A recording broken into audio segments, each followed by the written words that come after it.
ఓం శ్రీ గురుభ్యో నమః. శ్రీరస్తు శుభమస్తు. I'm K Bhargavi Sridevi, the world famous high paid numerologist అవ్వాలనేది నా సంకల్పం. ఏదో ఒక రోజుకి అది తప్పనిసరిగా సాధిస్తాను. ఈరోజు మనం శనీశ్వర జయంతి సందర్భంగా కొన్ని విషయాలు మాట్లాడుకుందాం. వీడియోలోకి వెళ్ళబోయే ముందు సకల దేవతలకు, సమస్త గురు పరంపరకు ఇవే నా ప్రణామాలు. Thank you all my subscribers and viewers, my followers. Thank you. Shanishwara అనుగ్రహ ప్రాప్తిరస్తు అని ఈరోజు మనం ఒక వీడియో చేస్తున్నాం. అందరూ కూడా శనీశ్వరుని చూసి భయపెడుతూ ఉంటారు. శనీశ్వరుడు పడితే అలా ఇలా అని. భయపడే విషయం ఓకే, ఎందుకంటే శనీశ్వరుడి దృష్టి సరిగా లేనప్పుడు ఏం జరిగినా కూడా చెడే జరుగుతుంది అని. అయితే ప్రతి మనిషి జీవితంలోనూ మంచి చెడులు, సుఖ సంతోషాలు, లాభ నష్టాలు, అంటే ద్వంద్వాలు అంటాం వీటిని, ఇవన్నీ సహజం.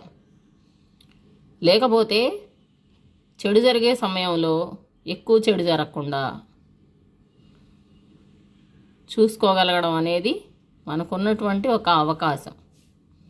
సో దానికోసం చెడులో ఎక్కువ చెడు జరగకుండా ఉండటానికి కొంత శనీశ్వరుని అనుగ్రహాన్ని కూడా పొందడానికి కొన్ని మెలకువలు, సూచనలు అని చెప్పుకోవాలి.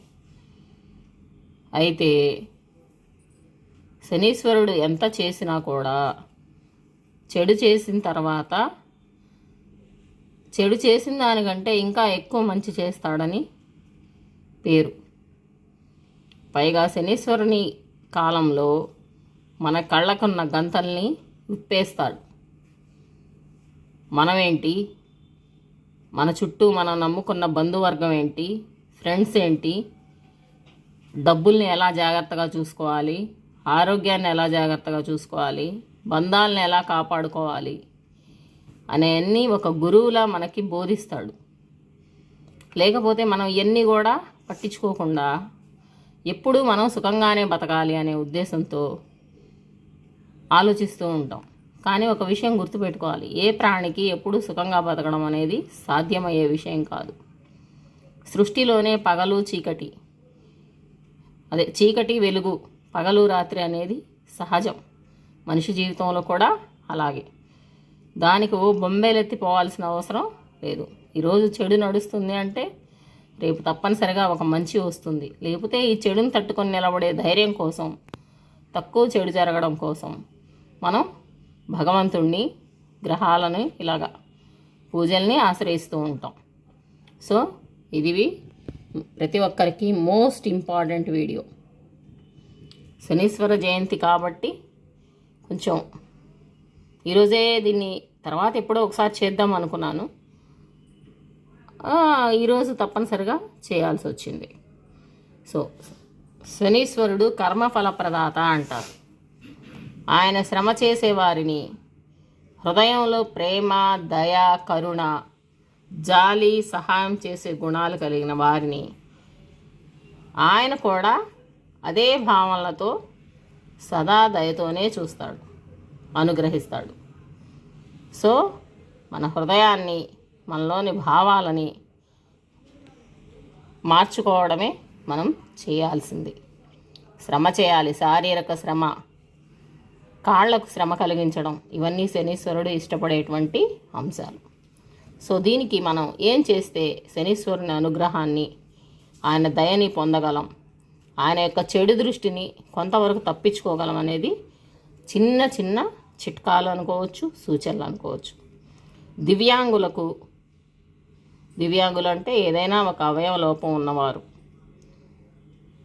దివ్యాంగులకు, అనాథలకు, తల్లిదండ్రులు లేని పిల్లలు, బాగా ఇబ్బందుల్లో ఉన్న పేద పిల్లలు, అట్లాంటి వాళ్ళైనా పేదవాళ్ళు, వృద్ధులకు, అంటే ఓల్డ్ ఏజ్ వాళ్ళకి, మన దగ్గర పనిచేస్తున్న వారికి, మనం ఎవరినైనా పనులు పెట్టుకుంటే ఇంట్లో కానీ ఆఫీసుల్లో కానీ మన దగ్గర పనిచేస్తున్న వారికి ఎప్పుడు వాళ్ళ పట్ల మనం కొంచెం దయతో సహాయం చేస్తూ ఉండాలి. అంటే బాగా వాళ్ళని ఇబ్బంది పెట్టడం అట్లాంటివన్నీ చేయకుండా మన పనులు చేయించుకోవాలి. వాళ్ళు తప్పించుకోవాలని చూస్తూ ఉన్నా మనం మన పనులు చేయించుకోవాలి. పని అయితే చేయించుకోవాలి. దాన్ని శనీశ్వరుడు కూడా ఎప్పుడూ కాదండు. ఎందుకంటే ఆ పని చేయడానికే మనం డబ్బిస్తున్నాం కాబట్టి పని చేయించుకోవాలి. అదేవిధంగా వాళ్ళకి ఏదన్నా ఇబ్బంది అయినప్పుడు, అవసరమైనప్పుడు సహాయంగా కూడా ఉండాలి. చేయించుకున్న పనికి తగిన తగిన ధనాన్ని కానీ, ఒప్పుకున్న ధనాన్ని కానీ వెంటనే ఇచ్చేయాలి. వాళ్ళకి ఇవ్వాల్సిన డబ్బు కోసం వాళ్ళని మనం ఇబ్బంది పెట్టకూడదు. ఇది తగిన సూచన. తర్వాత పారిశుద్ధ్య కార్మికులు అంటే చెత్తా చెదారం ఇట్లాంటివన్నీ తీసుకెళ్లేవాళ్ళు, మన ఇల్లు క్లీన్ చేసేవాళ్ళు, అంటే మన ఇంట్లో ఉన్నటువంటి గిన్నెలు తోమడాలు కానీ, లేకపోతే ఇట్లా ఏదైనా క్లీన్నెస్. పారిశుద్ధ్య కార్మికులు అంటే సహజంగా ఏమనుకుంటారు, మున్సిపాలిటీ వాళ్ళు అనుకుంటారు. అదే కాదు, ఇళ్లలో ఉన్నటువంటి బాగలేని దాన్ని క్లీన్ చేసేటువంటి వాళ్ళు కూడా ఈ కోవలోకే వస్తారు. వాళ్ళకి మూగజీవాలకు అంటే ఇళ్లలో మనం పెంచుకుంటాం, లేకపోతే బయట తిరుగుతూ ఉంటాయి మూగజీవాలు, మనకి ఇబ్బంది లేనంత వరకు వాటికి ఎంతో కొంత హెల్ప్ చేస్తూ ఉంటాం. అంటే వాటికి ఏదన్నా ఆహారం పెట్టడం అట్లాంటివి చేయాలి. కాకులకి పెట్టమన్నారు, ఆవులకి పెట్టమన్నారు, నల్ల ఆవులకు పెట్టమన్నారని వీడియోస్ చూసి పాపం వాటికి మన దగ్గరలో ఉన్న వాటికి ఏయేయో పెట్టి వాటి అనారోగ్యానికి మనం కారణం కాకూడదు. వాటికి ఏం అవసరమో అవి మనం పెట్టాలి, ఏం అవసరమో అది చేయాలి. అంటే వాటికి ఏం అవసరమో అవి మనం చేయడం ద్వారా వాటి హృదయాన్ని కూడా కొంత సంతోషపెట్టడానికి చూడండి. పెద్దవారిని గౌరవించండి, చిన్నవారిని ఆదరించండి. అది హోదాలో అవ్వచ్చు, వయసులో అవ్వచ్చు. ఇది చేయడం వల్ల శనీశ్వరుడు సంతోషపడతాడు. దేవాలయాల్లో శనివారం రోజున నువ్వుల నూనెని దానంగా ఇవ్వండి, లేదా నువ్వుల నూనెతో దీపాలు వెలిగించండి. తీపి పదార్థాలు, అందులోనూ పర్టికులర్గా వీలైతే బెల్లంతో చేసిన తీపి పదార్థాలని పంచండి. ముఖ్యంగా వెంకటేశ్వర స్వామి శివారాధన చేయండి. శనీశ్వరునికి తప్పనిసరిగా ఎక్కువగా హనుమాన్ చాలీసా పఠించడం, హనుమంతుడి ఆలయంలో ప్రదక్షిణాలు చేయడం, హనుమంతుడిని సేవించడం, ఇలాంటివన్నీ కూడా ఒక సూచన. వెంకటేశ్వర స్వామి ఆరాధన చేయడం, శనివారం రోజున వెంకటేశ్వర స్వామి ఆలయంలో సేవలు చేయడం, శివారాధన చేయడం, శివాలయంలో నవగ్రహాల దగ్గర ప్రదక్షిణాలు, పూజలు, మంత్రజపం లాంటివి చేసుకోవడం మంచిది. తర్వాత శనీశ్వరుని మంత్రమైనటువంటి ఓం శం శనిశ్చరాయ నమః, ఓం శం శనిశ్చరాయ నమః, ఓం శం శనిశ్చరాయ నమః అనే మంత్రాన్ని వీలైనన్ని సార్లు భక్తి శ్రద్ధలతో చెప్పుకొని మా పట్ల దయతో ఉండు స్వామి అని ప్రార్థించండి. ఈ శనీశ్వరుని అనుగ్రహాన్ని పొందడానికి మా రాయల్ భారత్ న్యూమరాలజీ తరపున ఇచ్చేటువంటి సూచనలు. Thank you all the best to all of you. Thank you all. I'm K Bhargavi Sridevi.